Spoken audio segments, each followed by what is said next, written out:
friends and gamers, and welcome to Fortress. My name is Jinx, and today I want to talk about electronic board gaming for Global War 36. So I made a video last week that was basically a call to arms for anybody that's interested in playing Global War 36 on the computer. And I was surprised at the amount of response that didn't even know such a thing existed. So I thought I'd make a short video today, short-ish, probably half an hour, talking about Global War 36 online and how it works, how to install it or access it, install it, and a little bit how to launch it and play it as well, so you can kind of see some of the workings behind it. One thing is, I find board games of today are very interesting. They're coming to a crescendo of design, of really unique and interesting design. And I think that's multifold too. I think there's many reasons for that. Part of the reason is because you get more brains being thrown at things. You also have good ideas that you borrow from other board games, right? You borrow a lot of ideas from other people, and I think that's nice. Comparing it to 40 years ago, the board games then, they're a little bit clunky. Like even some of the games I have here, they come across as pretty clunky and not very well play tested. So the games that they come out with today, I find are really, really interesting.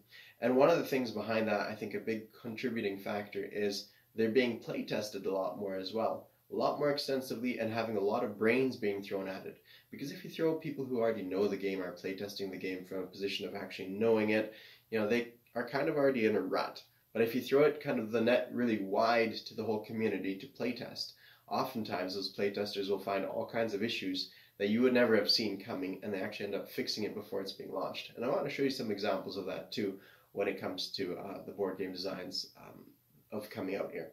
Now, 30 years ago was a different story. You couldn't really playtest as much. You could put it out there in like a pen and paper form, but that was almost pre-internet as well. So how do you distribute a game to be tested? Oftentimes you actually have to send it to playtesting groups to try it out, to see if it worked. Nowadays we live in a different world. At the same time as we're having all this board game development happening that's really cool and interesting, I feel like we're almost having a dribbling away of people who are actually interested in board games. There's more people playing video games, the enthusiasm there's a whole variety of video games that are getting better and better as well. So I feel like they're almost taking a bigger market share of people's interest. But at the same time, you have population increase, of course, kind of offsets that. So we still have a lot of people interested in board games. For me, I used to be big into video games, or not big. I used to have more time for video games than I did board games, or there was not too many board games that interested me. But now as I get older, I find I enjoy board games a lot more. I enjoy being around people and that physical aspect of it, whereas the virtual video games, it doesn't quite do it for me, right? I find it's much funner, much more enjoyable to play with actual people around a table. But nonetheless, I still want to get a board game in once in a while, and sometimes I have to resort to playing a board game over the computer just to make it happen, because there's not too many people in my social groups or in my town and city who are interested in certain board games. So let me show you how that all works. I'll walk you through it from basically start to finish on how to get access to board games. So let's go to this screen over here. So you start with your Google browser and you type in there Steam. Because Steam is a software that allows you to play board games or video games, right? So here it is, Steam. And now you go to basically almost the first link. Here we go. Welcome to Steam. It'll take you to this page, the main home page of Steam. In here, it'll show you a whole bunch of different board games that will be advertised as it cycles through.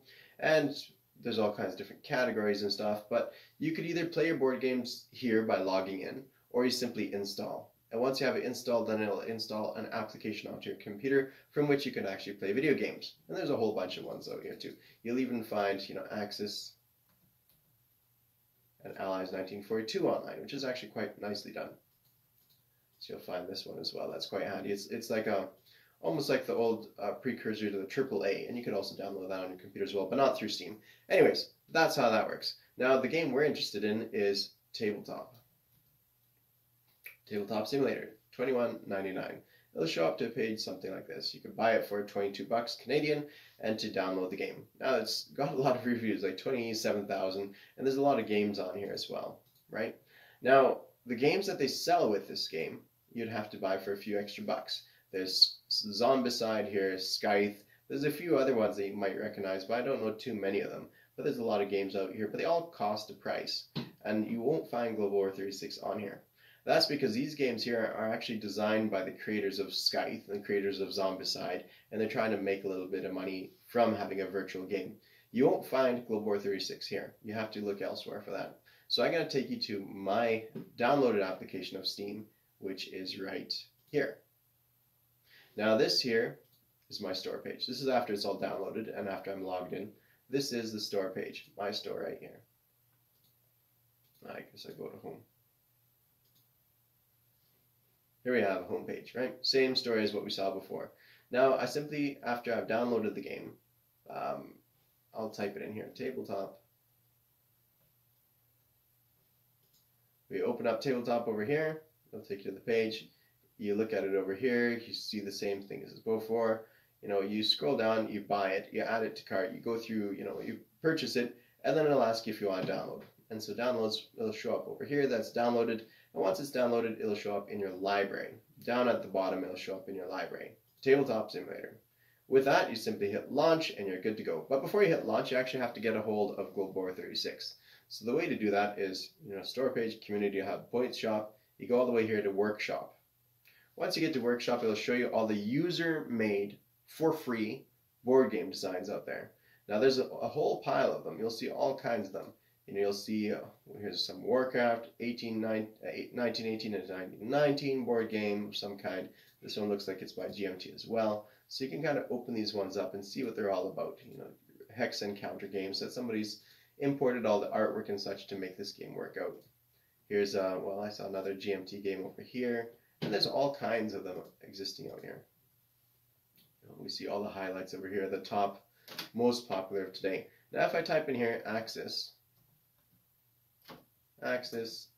and Allies, I'm typing one-handed, so it's taking me a second or two longer. Axis and Allies, it'll show up with all kinds of Axis and Allies, 1942, 84, you know, not 1984, but you know, the version that came out in 1984. 1914, you have all these different ones that show up, you know, different people's versions of the game. But the thing is, you don't even know which one's the right one to play. You know, here's even zombies, right? You don't know which one to play because some of them are going to be better than others.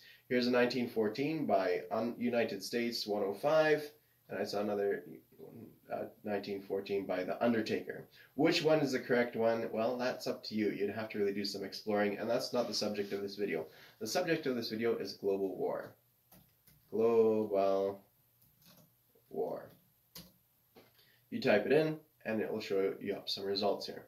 Now I've tried out a few different ones and these are all user made, so they'll all have some issues. It's not in any way endorsed by Historical Board Gaming.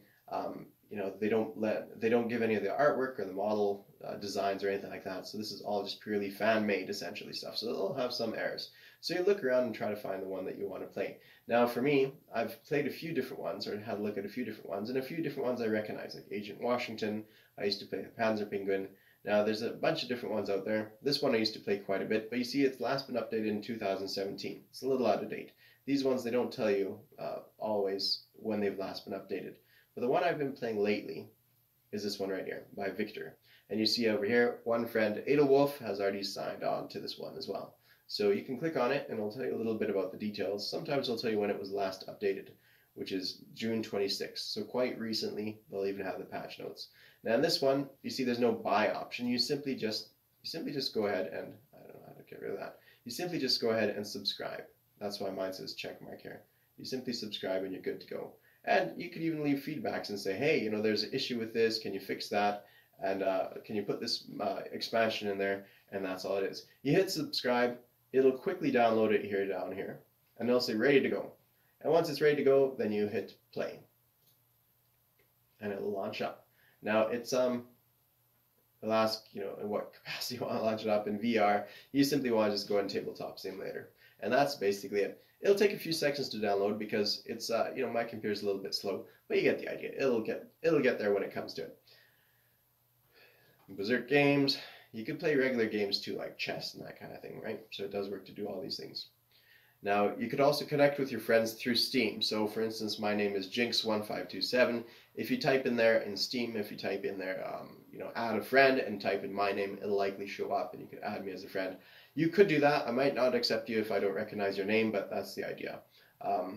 You could always drop me a line as a comment here and I'll know to look out for you. So if you're joining somebody playing a game, you simply hit join.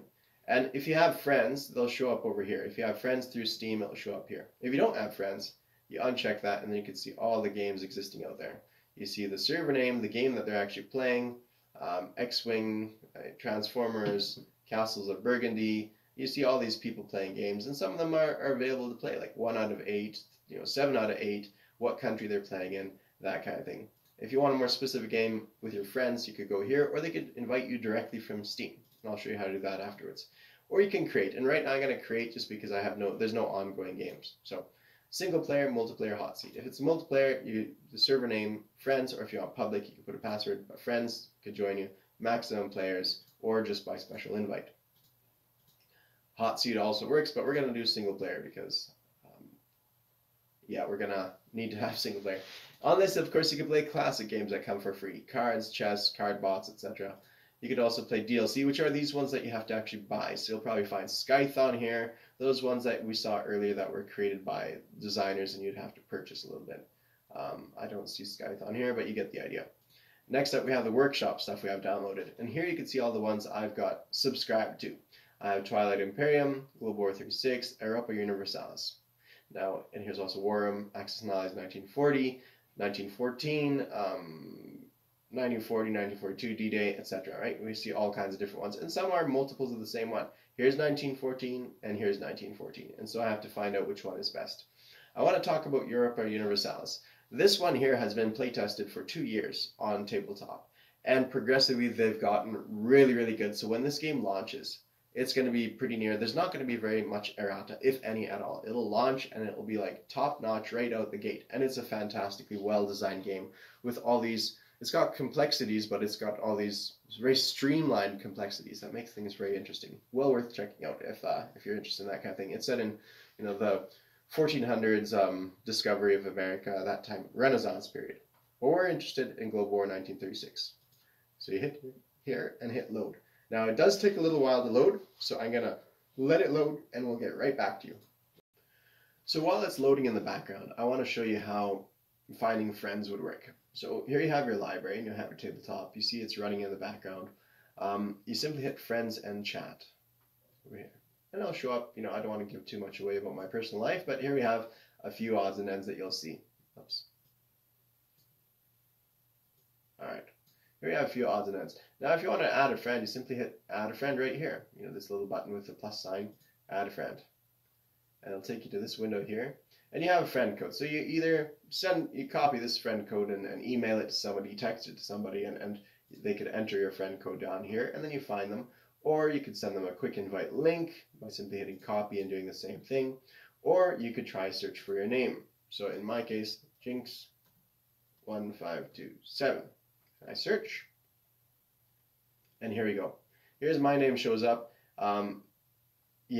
There's not too much behind this, right? Like, you can click on this, and that's me. You can see kind of what games I'm playing, how many years I've been on here. You can even see what games I own, and that's the way to find people. You just simply type in your username, and you find that character on here. So that's the way that works. Let's go back to our game and see if it's downloaded.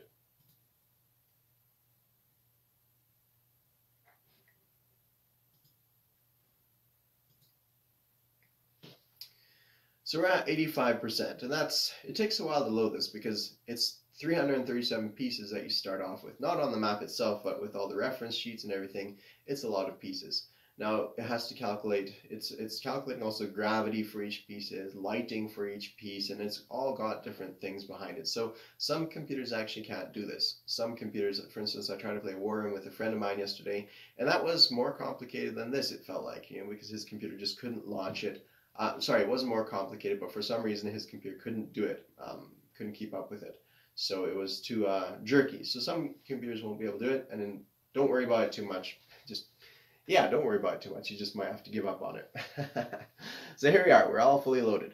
And as you see, it's a lot on the table. We have all our reference sheets. We have everything here. Now, a quick idea on how to control it. With your right mouse button, if you click and move around on the screen, it'll rotate. With your left mouse button, it just lets you kind of grab a section of stuff, right? If you hit the roller button in the middle, they'll let you move around on the screen. So right mouse button, rotate, roller button in the middle, lets you kind of move your screen. So in this case, I'm going to rotate it this way, so we have our map right side up. Okay, let me say quickly that this is purely user-made. The user Victor has made this, and so some of the things aren't going to be accurate. It's not endorsed by Historical Board Gaming. Historical Board Gaming hasn't provided them like images to use, like a map image to use, a clear map image to use, as well as models and that kind of thing. So basically this user had to have a photograph, a really good photograph or something, or a scan of his map, and then he quickly drew in the lines later on to kind of highlight areas. So you see the map doesn't actually have all these really dark lines around the border. Well, he went ahead and kind of tried to highlight them as best as he could. And so some things will have a mistake here and there. For instance, Singhai over here, for some reason, has a Turkish roundel.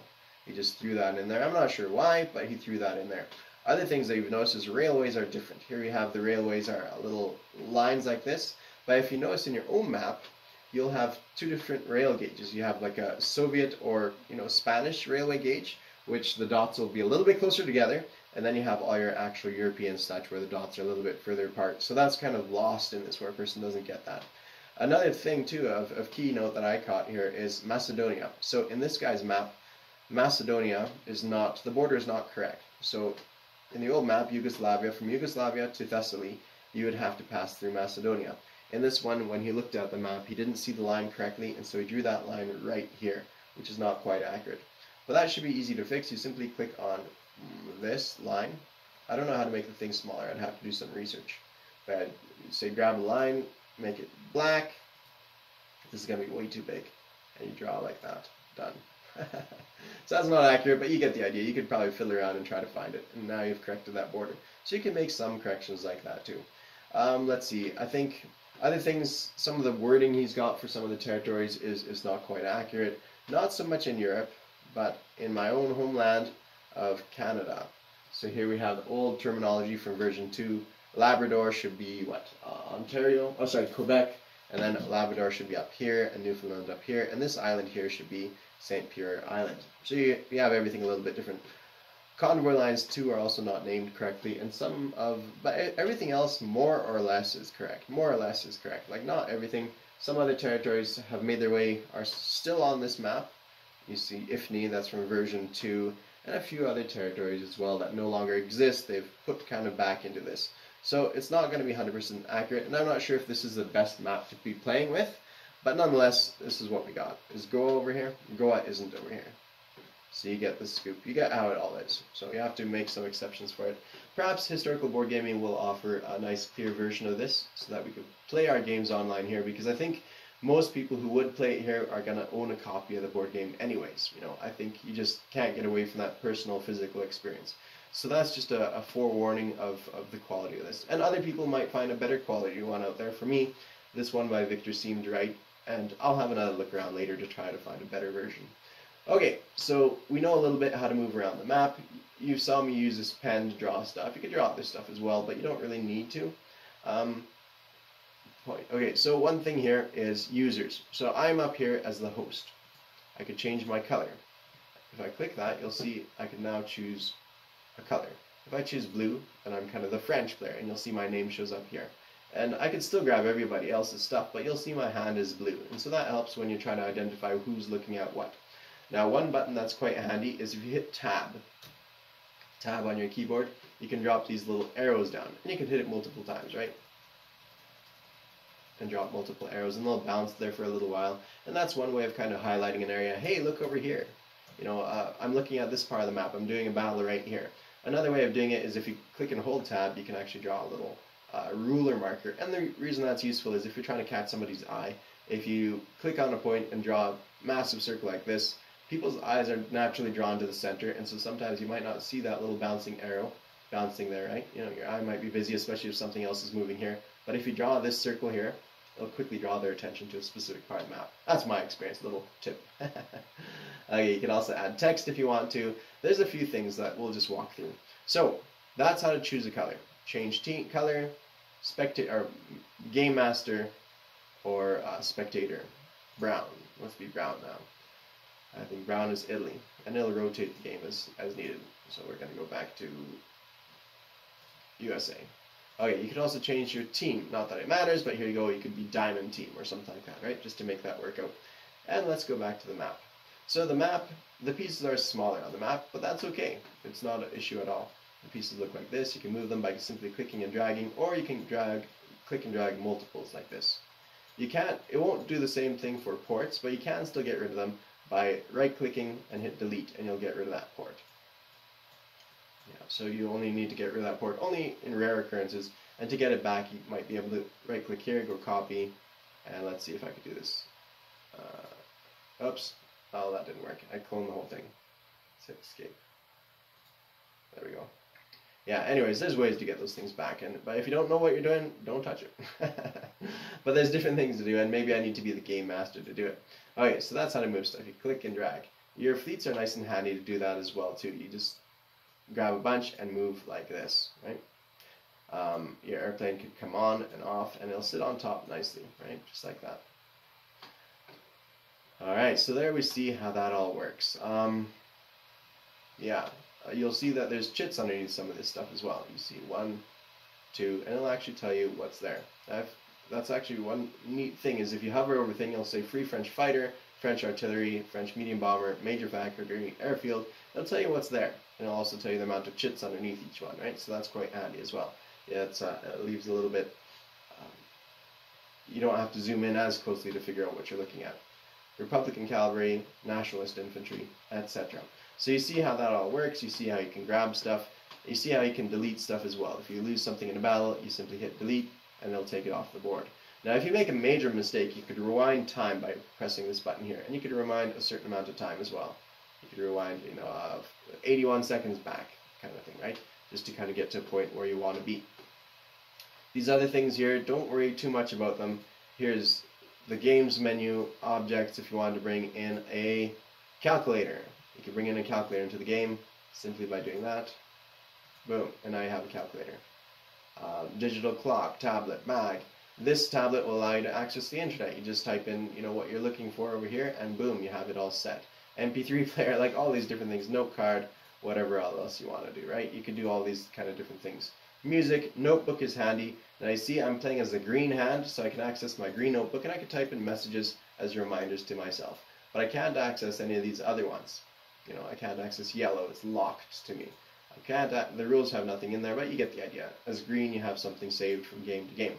What else? Options, you don't need to worry about that too much. Modding, you can flip the table, which is not a nice move to do, and everybody will hate you if you do that, so don't do that. And then sometimes that's locked too, and then resume game. So lift height, if for whatever reason you're like trying to bring this cavalry and you can't get over top with this tablet for some reason, you could say increase the lift height and say I want to lift it, yay high, right? And now your cavalry will be carried that high, so that's not really that useful. And this rotation degrees, when rotating an object, this is a degree by which it will spin. So I think it's simply you grab hold of it and it should automatically spin a certain amount. If you hit E or Q, it will rotate that much. So, for example, I'm hitting Q right now. If I increase this to 45, it'll go a lot faster. Right? That's all that is. What else do we have? Here we could type in HBG. Alright, let's type it in better. Historical Board Gaming. And you can actually access the internet from inside here, right? So that's pretty cool, right? You can access the internet through the game. Type in whatever you need here. You can go down to gift certificates and whatever all you like. Markers, battle pieces, box games, Global War 36. You can get to the rules from here as well. Expansions, accessories, download rules. This is probably the more likely one that you'll end up seeing. Go quick reference sheet. And it'll open it up for you. So this is what people can do if they still want to. And you can have all your reference sheet looking at here. Okay, another thing you do is you can edit a note here. And so sometimes the notes are handy if, this is something that everybody can see. You can type it in here and say, we ended on Japan turn, right? And that's accessible to everybody. Everybody can read that note, and it's right there, obvious. It's going to be stuck there. You can also send in a chat here. So if you're on Team Diamonds, and type in here, then only Team Diamonds will see you. In game, if you could chat here in game, so then your whole team will be there, and in global, everybody will be out there, right? Everybody who's playing board games will be out there. So game or team is kind of where you want to be at. And that about takes care of that. Now let's go to the pieces themselves. So here they have dice towers. So you'd grab the dice towers, or grab the dice as necessary. D6, D12, grab say 2 of them. and you pop them in your dice tower for the attacker. They go down here, and they'll show you the results. 7 and 8. So you could say, one hit and one, target selection, and that's what this is. Target selection hit, one attacker hit, 0 first strike hits, and so the defender would have something the same over here. So that worked quite nicely. Here you have extra bags of combat air patrol. So you want 6, you want damaged hulls, you want damaged railways, raided convoy lines, escort things, right? 3-unit chips, 1-unit chip, and factory damage marker. You have everything, or ship damage marker. Here you have spare pieces. Now this, I should probably say a little cautionary thing. You don't want to simply just grab a piece and throw it on the board, because then you won't have a spare over here. You'll have to go hunting. So what you want to do is actually copy this one, or clone this. I don't want to mess this one up. Yeah, there we go, clone. And I have a clone of this that you can put on your production chart. Boom. And every nation will have their own production chart. Here you can track your IPPs as well. Save British IPs, ANZAC, and FEC. And here you have your transport that you just dropped down there. Place unit box. Okay.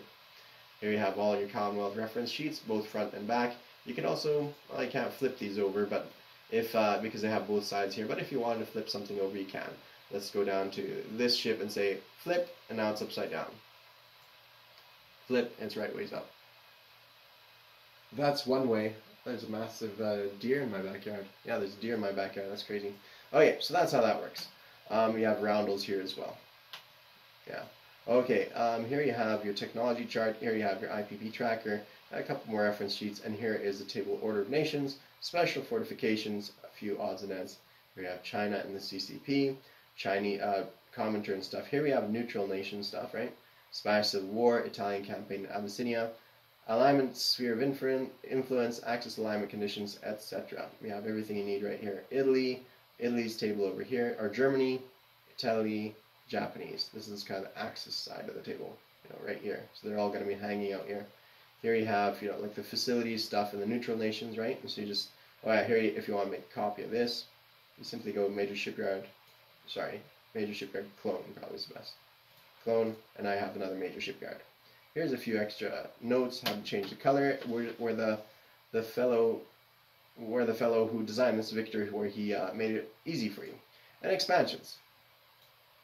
Manchukuo expansion, diplomacy expansion, oil wars, winter war. Well, let's see how that goes.